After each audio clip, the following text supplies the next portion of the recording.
Greetings, Summoners. Cosmic here, and welcome back to another Battle Spirits Saga video. And today we have the top 16 archetype breakdown from Atlanta, which just happened this past weekend and was super spicy for how this event shook out. And of course, I gotta give a quick plug to Pro Play Games. They did a wonderful job running this event. It was at a gorgeous venue, even if the last two rounds were a little sketchy due to the lighting issue, but overall, it was a great time. So let's talk about it overall. Now, of course, I played a Smag list, and I was super happy with it. Went 7-1 overall to make 4th place finish in standings. Unfortunately, I did play against our teammate Rex in the top 16 cut, who is on a very awesome white control list I can't wait to talk about. But, I had a great time. Finally got my first day 2, under my belt, and after coming so close in so many events and kind of just missing on those last couple rounds, it really felt great. Now, the one thing I do want to add is just a little bit of a disclaimer, as I've mentioned kind of the other videos going up to this point. Atlanta was this previous weekend, which I attended. We have the Pro Tour coming up this weekend, which I am going to be casting, so make sure to tune into Twitch and check out all the excitement there. And then the next weekend is, well, Christmas, and we're going to be traveling for that, so content is going to be a little bit light and kind of all over the place this month, so I do apologize in advance. Going to be very light on Versus content in particular, but with all the other random TCG news that we've gotten so far, set 4 spoilers are out there. There's a lot to talk about. Bushy Road has their new card game announcement here sometime soon that I'll make a video on, as well as the new Shadowverse digital game. There is so much going on right now in the trading card or digital card game space that it's very exciting. Looking forward to next year. But with that little disclaimer out of the way, again, we did get to play in this Atlanta event. It was super exciting, and we have the meta cut overall because Pro Play Games did break down the entire thing for us. And as we've seen time and time again, the red Midrange, Gale, and yellow Fable Beast are kind of the 3 most represented archetypes, and usually their conversion into top 16 or top 8 is pretty well. However, the big story of this event is that, well, yes, red still did hold up pretty well. We talked about this a lot, that red as a color is just very consistent. It has a lot of different answers or tools that you'd want to attack the meta with, so it's always just going to feel like a safe pick, even if not the best pick, but right, it's just safe, and as long as you have a smart sideboard and a little bit of luck on your side for the Swiss, you can still do very well with it, which I would expect at the Pro Tour. However, where did green and yellow go, right? That's kind of the big question I'm sure a lot of people are thinking about, coming out of this event. And we got to notice that white was the big surprise, be it control, the tempo variant, or the aggro variant, which we're going to talk about all of these in this video. White really is kind of on the up and up in looking at the overall breakdown, having some of the best conversions of the tournaments. Now, of course, we do know that purple, shout out to Thomas, who we'll get into this list shortly, they took down the entire event with Serpents, a set 3 deck from a color that is, again, now its 3rd final appearance, finally taking the win, and something that, while yes, in lower numbers up until this event, has still had very good conversion numbers. So it begs the question, is this, purple and white looking into Pro Tour, are we going to see more of this in the breakdown for Pro Tour 3? Honestly, I think so. That said, I think that the yellow and green players are going to kind of go back to the drawing board, maybe change up some options that they have. But as we talked about on the Church of Penton podcast, make sure to go check that out as well. Green Gale is very flexible. We've already seen multiple times how this archetype has evolved over this set. However, Genbu and Fable Beast, as we've seen time and time again, it is basically the same deck since set 1 without much flexibility at all, right? You get maybe 4 or 5 flex picks, and you're kind of stuck with that. Yes, Flagellum is kind of the biggest pickup that we've got, and that is worth talking about, Flagellum giving that 10k, board clear, as it were, but it's just not enough in how you can attack the meta in different ways that lends itself to yellow falling off quite a bit. Now, I would still expect a yellow deck and a green deck in top 8 or top 16 of Pro Tour, depending on how many players we end up getting if we hit that 129 threshold. But until that, it's one of those things that I think you have to look at these results and say white and purple are really the things that we want to look at going into the Pro Tour and understand, do we have a sideboard plan for this? Do we swap decks? Because of how short of a time frame players have between these two events, they likely are not able to change or have a lot of time to test and then change into something else if they really wanted to. So I am super excited. This meta is extremely fun and interesting. I had some of the best games of Battle Spirits yet this past weekend, just trying to figure out the matchups and how the different decks, could attack one another. It was so refreshing to play in this meta, and I had an absolutely wonderful time with the list. But with that out of the way, let's get into the list themselves. So again, huge shout out to Thomas Calder for taking it down with Serpents. Yes, Viper, Dragon, Hosan, Flong, I believe is how you do not butcher that like I just did, but the big Snake Daddy, right, of set 3 that I was super excited about. We featured a list on the channel. We've given some, I think I tweeted about the list that I was working on in the meantime, but this really does bring it home and has a lot of what we've seen going back to Utrecht, where it did make top 16 there as well. So this is a list that has popped up a few times now and either was in top 16 or just missed top 16 and then eventually took it all down. But it really is just that good value with Curse that you get. And then of course, Viper Dragon gives you the ability to attack into your opponent's spirits, play this very heavy control feel, and then recycle your spirits who are being traded off with Rotting Swamp to draw you more cards. And then of course, interestingly enough, because of Rotting Swamp's level 2 effect, you can always just loop back black lands to then draw 2 more cards on your next turn. Or if we just have the Lamrack as noted here, you can always get back that first spirit per turn. The one card that I really wish we would have got to see on stream, but I was at the event and I don't think it came up, was Counter Curse. This is so awesome to see, again, the very heavy set 3 influence here with the Shaz Snake, the Counter Curse, and of course the Key Spirit himself, that it just is so great to see this kind of come together and give purple another spot in the meta. And then of course in our sideboard, which we are going to see time and time again, we have the Curse combo, or the Dark Bishop Baculus and Infernal King Curse Dragon, really making sure that you can help clear the board. And again, a combo that I think is just very strong right now and one that we are going to see a lot at the Pro Tour. So again, huge shout out to Thomas. Glad to see that someone was finally able to crack the code with Serpents and take it all the way to the finals. Up next, we have, again, 2 decks in the finals. I think nobody could have guessed leading up to this, but Matt Clark with the 4 Enterprise main 0 Dream Bomb white control. And we talk about this in a lot more detail on the Church of Penton podcast, but the quick and dirty version I'll say here is, oh my God, I don't know how they did it without Dream Bombs. 0 out of the 60, right? In the main deck, I think after talking about it and listening to John and kind of hearing his viewpoint on it and some matchups, I can get it. I can understand cutting it from the main deck. I would still like to see maybe 1 or 2 where, traditional white control has been all the way up to 4, but there's got to be some number in the sideboard. We saw in the finals and we saw elsewhere where you just need the Dream Bomb to especially answer the Maduke or other spirits that are just giving you a hard time. And it is that kind of like, oh crap button. I need to get this off the board for a turn and then try to restabilize. Otherwise, this is very similar to what we've seen in previous events, not only this season, but other seasons where it is just, hey, Machine Beast White Control is doing its thing once more, where you have just Elk, Dermdyna, Elephant, and Aegis as kind of the core pieces. And then, of course, with the respect to Green Gale in the format, we have Sheriff Eagle, which cannot be rested by Gale to make sure that you still have an additional blocker when needed. And then, of course, Grey Gamar, being that armor red and white, does give you some early protection against a lot of the red mid-range decks we've seen. It has a nice BP boost on block. And then, of course, it does have that armor white as well. So, love this list. Glad to see that white control really finally standing its ground and finding a list that works and got this far into the tournament.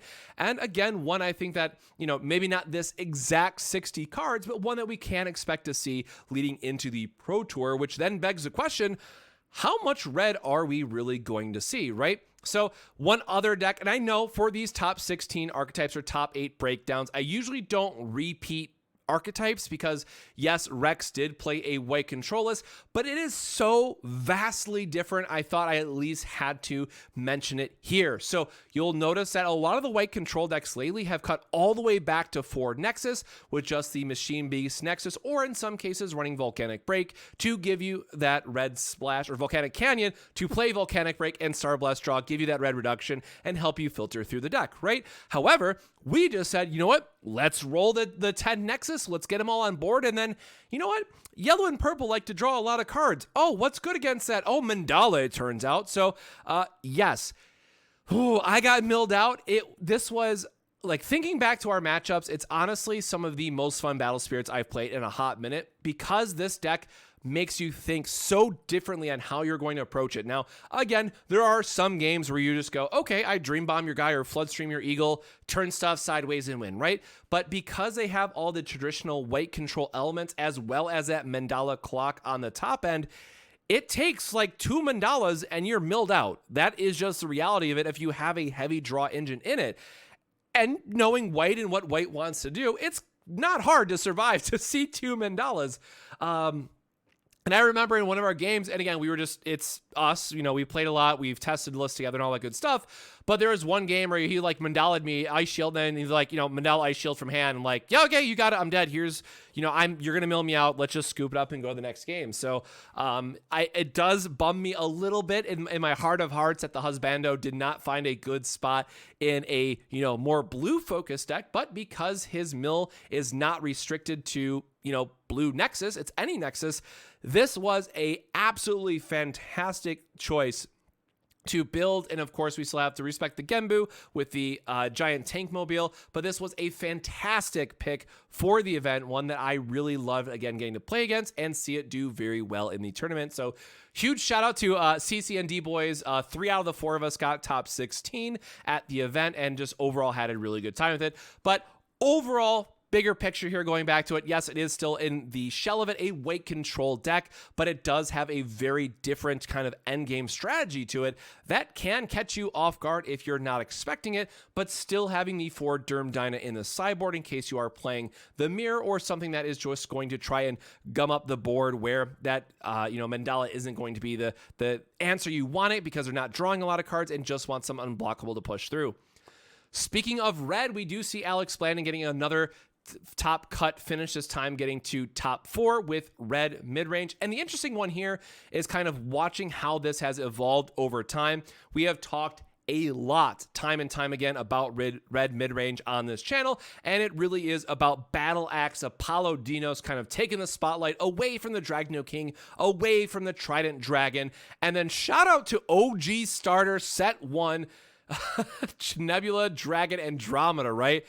You run it as a 4 of, it's Nexus removal, it pops something for 3k, it has Confront, it just does so much of what you want it to do. But overall, it is just a red list that, again, is very good at controlling the board, thanks to Apollo Dinos. You have a lot of the Nexus-based removal, which is going to be really good against a lot of decks in the format as well, who are relying on them. So again, this is just the time and time, time-tested and true red archetype that we've seen continue to perform well in this meta.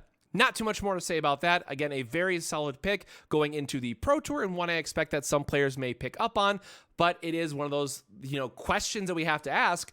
What is going to be that key spirit at the top end? I think we will continue to see Apollo Dinos be the staple as well as Andromeda, but in one of my rounds, I had Rex dropped against me. Dragno King is still a good choice. Trident Dragon, like all of those are very reasonable picks, and I think it's just the threat of red right now that you don't know exactly which one that they're going to play. So again, Apollo Dino making the 5k to 8k range very unsafe to play anything. Ritual Fire helps the 4k and lower, and then combination of either Trident Dragon and Dragno King really help attack those BP thresholds. Again, notably worse against white, which will likely see more play in the Pro Tour. So we do see 3 Derm Dyna in the sideboard to try to help with that, but it does beg the question of, will we see some number of Jokers main just to, soften up your game 1 like we've seen with more of the aggro red variants? So we see a single Derm Dyna go into the main as well, right? What other tools will they lean on to help that matchup game 1 going into such an important event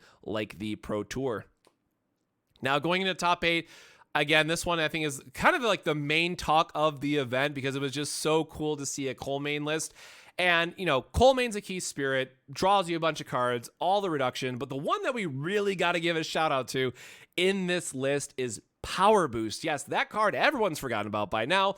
You pay the Soul Core, you're going to have at least one reduction, right? So you literally just pay the Soul Core and give something a 5k boost.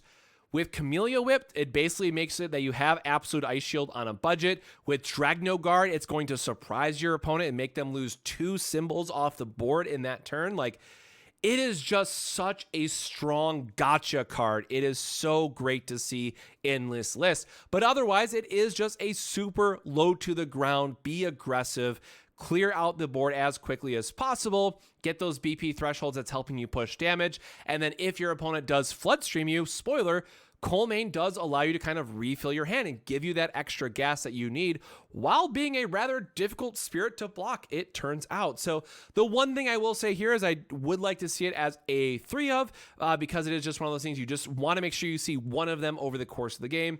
We still do have things like Charge Draw to make sure we are drawing some cards, but a lot of times I can imagine that the games are just over, especially if you try to play a turn 1 Nexus and your opponent goes, all right, it's game time, turn 5 sideways, hope you have something, right? And we did see white aggro as well, which will be a little bit later in this video, but great to see still, you know, hey, we talked about this so much that as Floodstream kind of loses popularity and people stop respecting aggro, it's going to be a very good weekend for aggro, and spoiler, it was. So huge shout out to Aaron, kind of playing something that, again, a brand new archetype that we have not seen yet in this set finally get a spotlight, which was really great to see. And, you know, buy your Coalmanes now. Who knows what's going to happen for the next set. But again, a very strong card letting you refill your hand when you want to kind of go all out with the aggression. Moving on from there, we have Tim Rivera with another top with Gale, or another top with Green, I should say. A huge shout out to Tim for getting there with Gale. Played it out in the against Rex's list. So we talked about the white control variant, but again, going back to talking about Gale overall and where does it lend itself. Now, this one is very similar to the top 8 that we saw from Pasadena. You know, again, using that Porcupine for the starter deck, making sure you're getting a 7k vanilla that can block Genbu. Forest Guardian being as a 4 of, which I just absolutely am in love with right now. It's just been doing so much against the meta. And then, of course, still having that great top end with the green Void Lord, who we all know and love by now, that ends the game kind of on the spot. What's interesting here to note is the Maduke out of the sideboard. So that is one of the things that we saw the Dragonaga Assassin kind of get cut from the main board, but we still have that Maduke just to respect, you know, white control that's going to otherwise try to block us off, and then have that Blood Curse to close out the games that way.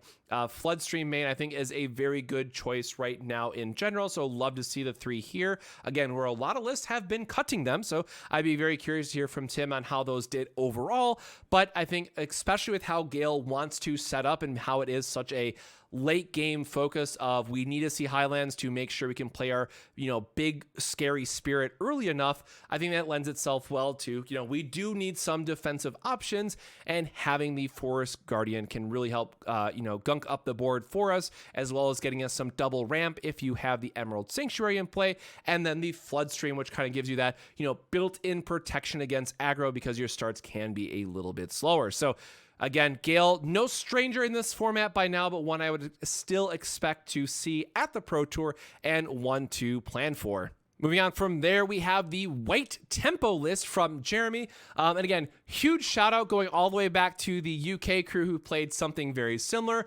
We've seen this a few times now in the top cut brackets, but definitely more of a, you know, an interesting list when you try to play it out and you look at it at a first glance and go, oh my God, what are all these random cards, you know, kind of put together. But I think, again, Valkyrie Hilder, you know, being the you know, heavier top end of a 5 cost, and I say heavier if we think about to white aggro, just letting you bounce anything has been so strong, and the fact that it can help Valkyrie Mist just be that triple reduction, right? So you can do like Valkyrie Hilder into a Valkyrie Mist on a turn to really make sure you're removing blockers that might otherwise lock you down. So a list here, again, that just wants to make it very difficult for your opponent to answer what you're attacking with, or get, you know, at least immediate value off of with attacking with either the Dragonaga Assassin or the Worker Ant-Man, and just clear the way for some of your other spirits. Durham Dyna in the main to once again try to get those last couple points of damage. You see we have 7 unblockable spirits between Durham and Joker that it is going to really try to close out the game and make sure that there's nothing you can do to save that one last little point of life. But if you can stabilize, make sure you save yourself at 2, and then have the Absolute Ice Shield, you can at least buy yourself an extra turn. So interesting one that, you know, I can't speak too much on because I don't have experience with the list myself, because there's just been too many lists to play or that I want to play. When I did the full BSS03 meta archetype breakdown on Twitter, there was 16 different archetypes that made top cut this season so far, and that's not even counting the Pro Tour yet. So we still have Pro Tour and Worlds to go of this format, which might increase that number a little bit more even. So, 15, 16 range, could be 17 or 18 with Pro Tour, and then who knows with Worlds. So again, huge shout out to Jeremy in their top 16. And then of course I did play the 5-color Smag list. Again, huge shout out to CC Andy Boys team, and specifically Andy, who trusted me to play his list in this event. I swapped to this literally night before. It was after midnight. I had 0 reps with the deck, and I just kind of was like, you know what? It plays like K. I can figure it out from there, and I did. And it turns out that when we think about this list versus the Rainbow K deck that I've played at the Pro Tour, and some other people have played to a top 16 finish in this season so far, is that Smag is really great because it enables all the 1 and 2 pips that you have in the deck, right? If you look at this from a bigger picture, Smag is helping you pay all those low cost reduction effects, like the Floodstream only having 2, the Dream Bomb only having 2, the Brontech, the Forest Guardian, right? Bishop only having 2. And you find many times that, yes, we are ramping so much usually. And a lot of times, like, Cursed Dragon will give us like a +3 or a +4. But Smag just helps smooth out so many turns that you otherwise wouldn't have because of his multicolor reduction. And also, turns out it's real funny when you get to do Smag into Derm Dyna, because it does count as a white spirit, which means Derm Dyna is going to make it unblockable, and I won quite a few number of games with Smag becoming a unblockable dragon that, again, did not expect to be relevant, but it was. And at the end of the day, for those that might just be curious of what this looks like as a complete pile on paper, and I talk about it in a little bit more detail on the Church Repentant podcast. I swear that's the last time I'll bring it up. But it is just core starve your opponent, ramp a bunch, punish them with Forest Guardian Alurune to have to force them to extend their board, because she makes their board so clunky that Cursed Dragon just gives you a free win on the spot. It is very difficult to attack through a Beldegor and Forest Guardian Alurune once you get it set up. A lot like we've seen out of the Gale deck, but notably, the Gale deck is just going to rest your guys and not remove them, where this one does have the Curse combo to fully remove them instead. So overall, there is quite a bit I would like to change from the list if I was going to take it to the Pro Tour. Of course, I'm not. I will be casting, but for those that are, maybe considering it, it is a fun list to play. I really enjoyed the various lines that it created, but you do need to make sure you get in the reps with it, unless you've also played the K pile, because it does play very similar, or at least to the version of K that I played back at the Pro Tour and had a decent run with there as well. It was a lot of fun to play that list. And, going forward, I think we will see more of a division between the Rainbow K decks that are all about recycling, these high value spirits and getting like back Aegis and like all your elementals that can then cycle themselves, right? Versus the Smag deck, which just says, hey, give me the best cards from a variety of colors that have maybe a low pip count that Smag can help make them cast a little bit easier. Again, for the primary example being, there would be multiple turns where it was like Smag into Bishop into Cursed Dragon, because then there would be 2 reduction on board, and then we probably had a Beldegor at some point, so you would end up getting full reduction for Cursed Dragon while still then being able to go, oh, by the way, here's a Dream Bomb or Floodstream for 3. And that is just so powerful to do sometimes when you get the additional Smags on board. So don't sleep on Smag. It is a lot better than I, originally gave it credit for going into this format, but it is something I think overall is the card pool needs to get deeper to really make this strategy shine, where K is more of a just like, oh, throw some random stuff in the deck and then you just buy it back with her, right? So there's definitely a much bigger deck building consideration and constraint with Smag, where K is just kind of, oh, do whatever you want, cycle back a bunch of cards and just get them on the value train. But list was a ton of fun. I'm definitely going to do a versus video on it sometime in the near future, but, look forward to that. Moving on from there, we have George with their purple mid-range list. Now, again, we saw a very snake-heavy variant that took down the tournament, where this one is much closer to a more traditional purple mid-range with a bit of the core control. You have all your purple baddies on the top end with Black Lance, Curse Combo, and Maduke, but still relying on Rotting Swamps just to give you that additional card draw engine. So yes, this one is a lot closer to what we've seen with, again, going back to set 1 purple, but a deck I think that is definitely very well positioned overall from the respect that it has Curse Combo built in. I do think you want to be heavier on the 2 color to 2 to 3 color variant of it. You know, not fully smag, but not fully, where this one at least has the green splashes in it, right? Not fully mono purple either. But I think this is one that lends itself quite well to, you know, realize Cursed Dragon gives you a bunch of cores as well. It is a, you know, pretty reliable ramping tool at times that can then open up more deck building options. But again, it is a list that we've seen in very low numbers in Swiss that has had very good conversion into top cut. 3 events now back to back to back. Of course, this one being where purple finally did get a win and is something that I would expect to see at the Pro Tour. Again, which version of purple? Who knows? It's definitely would be curious to test out and see which one comes out ahead, but definitely something that I am looking forward to seeing on stream this weekend and which version ultimately gets there. Going into our last 2 lists now, we have Jeffrey with the white aggro. This one is very similar to what we've seen since the set 2, right? Where we added a couple extra green cards. The map butterfly just gives you a 0 cost free attacker and strike backs. Make sure that you're getting to keep your pressure up, going wide. And then of course we have jokers out of the sideboard for the unblockable finisher that we might be looking for. But again, one of those things that we talked about very early on in this video, that if Floodstream is going down in numbers, it is time to bring back the aggro deck. So huge shout out to Jeffrey for their top 16 with white aggro.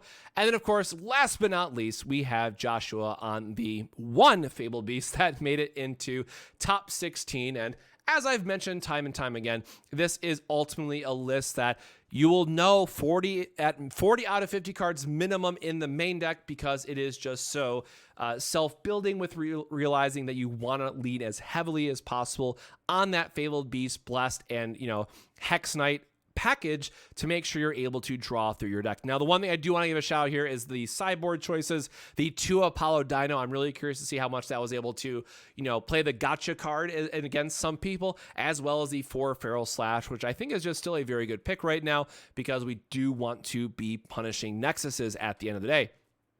So overall, that is Atlanta. If you were there, I was sorry that I might not have been in the best spirits. For those that heard of, you know, all the horrors that happened to me getting there, as well as trying to go home. It was a tough weekend, but I am so excited now to head to Portland this weekend to cast the Pro Tour and see where this meta goes from here. So the question I have for you is, what list do you think, or which archetype do you think will end up taking down the Pro Tour? It is a wild meta right now, and I am so looking forward to catching some good games this weekend and seeing if we could get another new deck to win the Pro Tour, a new color to shine and really get its place, where we've seen a lot of red and yellow and green time and time again. White and purple got the big spotlight this weekend. Can they do it again? Or might there be a super spicy blue deck?